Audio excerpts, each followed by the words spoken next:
right now. Loaded on a Thursday. This is The Herd. Wherever you may be and however you may be listening, live in Los Angeles, iHeartRadio, Fox Sports Radio, right here on FS1. Joy Taylor is joining me. Katino Mobley, Jason Terry today stopping by. How are you, Joy? I'm great. Good morning. Good morning. We all know you got to have good players in all these sports to win, right? Right. Culture, though, is where it all starts. Culture is where it all starts. Mike Krzyzewski didn't have all these great players. But when he started at Duke, he changed the culture. Barry Alvarez didn't have a lot of great players at Wisconsin when he started. He changed the culture. He never lost a Rose Bowl. Kevin Durant's not going to play tonight. And Las Vegas has the Warriors favored by 8 in the Western Conference Finals against a very good Portland team. They're favored by 8 tonight. I want you to think about this. This is how much better Golden State is, I'm not saying than just the NBA, than NBA playoff teams. Michael Jordan and Scottie Pippen, in their 6 years they won a title in the dynasty. Scottie missed 1 game. Michael didn't miss any playoff games. We all acknowledge if Michael wouldn't have played in those 6 years, they wouldn't be the same team. Wouldn't be the same team. Good, not the same team. And we know that Scottie, let's be honest, Michael was 1-9 in the playoffs before Scottie. But with the Golden State Warriors, Steph has missed 12 playoff games. He's a superstar. In the 5 years of this dynasty, he's missed 12 playoff games. Golden State's 9-3. KD has missed 4 games. They're 4-0. So when one of their superstars has missed a playoff game, they're 13-3. Shaq and Kobe, one of those guys missed a playoff game. Lakers were not the same team. Pippen and MJ, not the same team.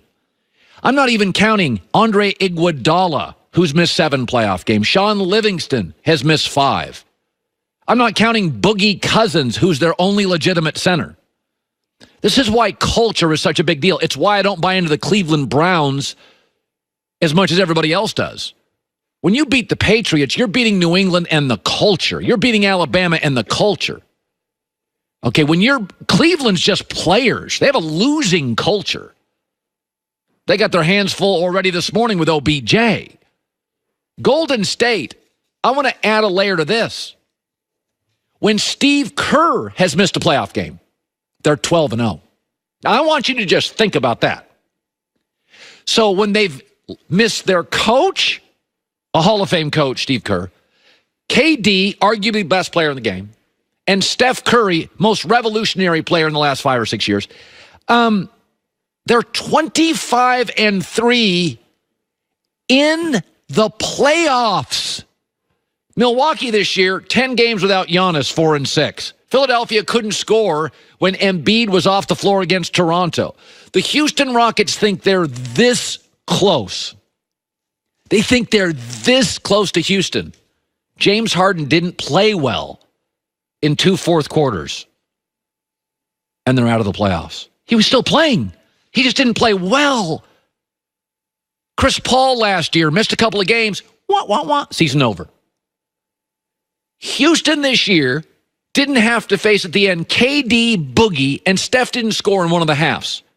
And because James Harden didn't have a great, dynamic, robust fourth quarter, still there, couldn't win. And you think Houston's close? Houston doesn't have the culture. This team is, and this is why I don't fall in love with guys and the Cleveland Browns and every single time you grab a player and the Raiders got all these guys, and the Raiders have a losing culture. The Browns have a losing culture. The Pittsburgh Steelers have a winning culture. They'll be fine. New England loses Gronk. They have a winning culture. They'll be fine. Just think about the gap. The gap between the Warriors and Houston. Curry, Durant, and DeMarcus Cousins. I mean, missing stars hurt, head coach out, 25-3. There'd never been a basketball dynasty, including MJ and Scotty, that could withstand that. Let me shift to this. Well. I said yesterday to start the show, if I represented Zion Williamson, if I was Zion Williamson, if I was Nike with Zion Williamson, I'd try to broker a trade somewhere or sit the year out. I've seen Zion Williamson in New Orleans. It's called Anthony Davis. In fact, Nike is so upset that he now wants to play for the Pelicans. They've changed their slogan to just don't do it. But here's the reality, is Zion's a good kid. Zion probably doesn't want to make waves. Zion's got the smile, the magnetism. I hope it works out. And his stepfather, Lee Anderson, says they're very excited to be Pelicans. We're excited about that. This is one of the things that he had nothing to do with. It's the process of the NBA. And certainly we're excited about the Crescent City down there in New Orleans. And you said about returning to Duke. You know, there's been a lot of speculation, but that is nothing that we have even considered. Okay. All right. This, by the way, is the predicted result. I said yesterday, and I have a right to do this as a talk show host. This is my opinion. I wouldn't. And I've also said I've seen this before. It's called Anthony Davis. And I think Zion's going to be a great player, but Anthony Davis has averaged 25 and 12 down in New Orleans. I don't think Zion's going to average a ton more than those numbers, although I do think he has more magnetism and more upside than Anthony Davis. And Anthony Davis is very good. But everybody says the big difference this time, though, is it's different. David Griffin. GM. This time, we got a good GM. Well, he is the luckiest GM in the world. He's been in 5 lotteries. He's won 4. So I'll give David Griffin that. He's the world's luckiest general manager. And I do like him, and I do think he's smart. But, folks, Sam Presti's smart. How did that whole Harden, KD, Westbrook thing work? There's realities about Oklahoma City. Masai Ujiri in Toronto is smart. Nobody doubts that. But if they lose to Milwaukee, and I think they will, and if Kawhi leaves, and I think he will, they're rebuilding. There's realities about Canadian NBA teams. We had one briefly, it left. We have the other one, stars leave. There's a reality to college football. Most of your good top 10 programs are now in the South. Why? Because that's where all the players are. It's much harder to accumulate great talent in cold weather cities. That's the reality, regardless of your coach. Okay, you could see at the end, Urban Meyer, his team could not keep up with some of those Southern powers. And he's a great coach. So I do think, since Zion wants to go to the Pelicans, here to me is the best case scenario. And I do think David Griffin's smarter than the average cat. I do. Is that you make a trade with the Knicks. I don't buy the Lakers. And here's why. I think if you have Zion and you make a trade with the Knicks, who want Anthony Davis, and you can get R.J. Barrett at Duke, and all those first-round picks the Knicks have, 4 or 5 really good first-round picks, that at least feels optimistic and hopeful. I get his best friend at Duke. I get a kid that can take a little pressure off him, another great rookie player. Duke is the biggest college basketball brand. It's also kind of Southern. Into the Pelicans, Zion, 2 Dukies, draft picks. That feels big and interesting to me. What doesn't feel fascinating to me is making a deal with the Lakers and getting Kyle Kuzma, who has a fairly low ceiling. We've seen it. Lonzo Ball can't stay healthy, dad issues, and the number 4 pick in the draft, who I asked multiple GMs yesterday or executives in the league, who would be your 4th pick? I got 9 different answers. That's not even a player, it's a silhouette. But if you make a deal with the Knicks and I get Zion and R.J. Barrett, and they're both, by the way, ready to score in the NBA. That can't be disputed. This is a 3-guy draft. After that, there'll be 5 or 6 good players, but nobody knows who they are. It's like Klay Thompson wouldn't have gone 11 if everybody was a genius. That then feels to me like, okay, you have these really good teams in the West. Golden State, old. Houston, really old. You know, Oklahoma City, Westbrook, another surgery. Paul George's surgery, getting old. And then you got 3 young teams. Denver's good and young. Can't deny that.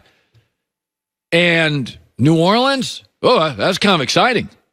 New Orleans is young. Dallas Mavericks are young. And then you can become part of three really exciting young Western teams. Denver, Dallas, and the Pelicans.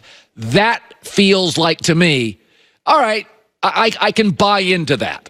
Picks, another Dookie, but I'll tell you, from a Laker perspective, if I live in New Orleans or I'm an NBA fan, if you think I'm getting jacked up for the number 4 pick in your, what is by any stretch, an okay draft, very good for 3 picks, and then a crapshoot, Kyle Kuzma, and Laker young players that can't stay healthy, that is not good for Zion. It's not good for the NBA. It's not good for the Pelicans. And he's signing one deal. Because remember, he's going to make $9-10 million a year on Nike. He's going to make money in a shoe deal that nobody's ever made. He's going to make a ton. So he doesn't need to sign a second contract in New Orleans. That's why guys generally sign a second contract like Anthony Davis. They want to get their money. But if you're making $10 million plus on a shoe deal with Nike, you don't need to stay for a second contract like Anthony Davis, who, by the way, a year before his second contract was done, he wants out. Dwight Howard, a year before the second contract's done, he wants out. Shaq wants out. But because this kid's going to make so much money on shoes, he's not going to need to sign a second deal. But you give him a Dookie, you give him another star, take a little of the pressure off, bunch of draft picks. That feels big. It feels optimistic. There's a lot of mystery. There's no mystery to Kyle Kuzma. There's no mystery to Lonzo Ball. I mean, I know what they are. Lonzo Ball is inconsistent and can't stay healthy, and Kyle Kuzma is like a 4th starter, on a good team, about the 4th best starter. Then it feels bigger to me. Some of the league getting old, 3 new young teams out west.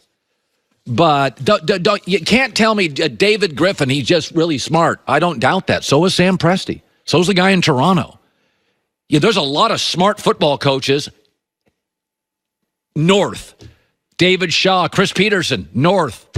Yeah, Jim Harbaugh's a real smart guy. Yeah, a lot of guys are good coaches in North, but college football is a reality. There's way more players in Georgia, Florida, Texas, Los Angeles, Mississippi, Louisiana. That's the reality of college football. That's why the Southern teams are better. Sometimes the coaching's bad in the SEC. It's got so many darn NFL bodies. So there is a reality to the Raptors. There's a reality to Memphis. There's a reality to the Pelicans that even a good GM is going to face.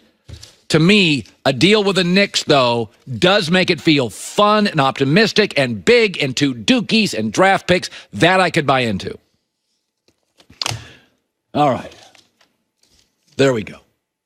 The Raptors' loss last night didn't just feel like a loss. And I'll tell you why I think that. And also, Freddie Kitchens already answering questions on OBJ. They're already having to hold press conferences for a kid that in 65 days since the trade to the Browns has been in Cleveland 3 days. Okay. Both of those coming up next. Well. It is time to tell you about ButcherBox, a subscription service that gets you the best pork, wild-caught salmon, free-range chicken and beef you can get. ButcherBox works closely with the best farms and companies committed to raising animals humanely. So it's not only an ethical process, but it results in better quality. Again, free-range organic chicken, wild-caught salmon. ButcherBox is affordable because it's free shipping, which means the average meal is $6. Try buying a pork chop or salmon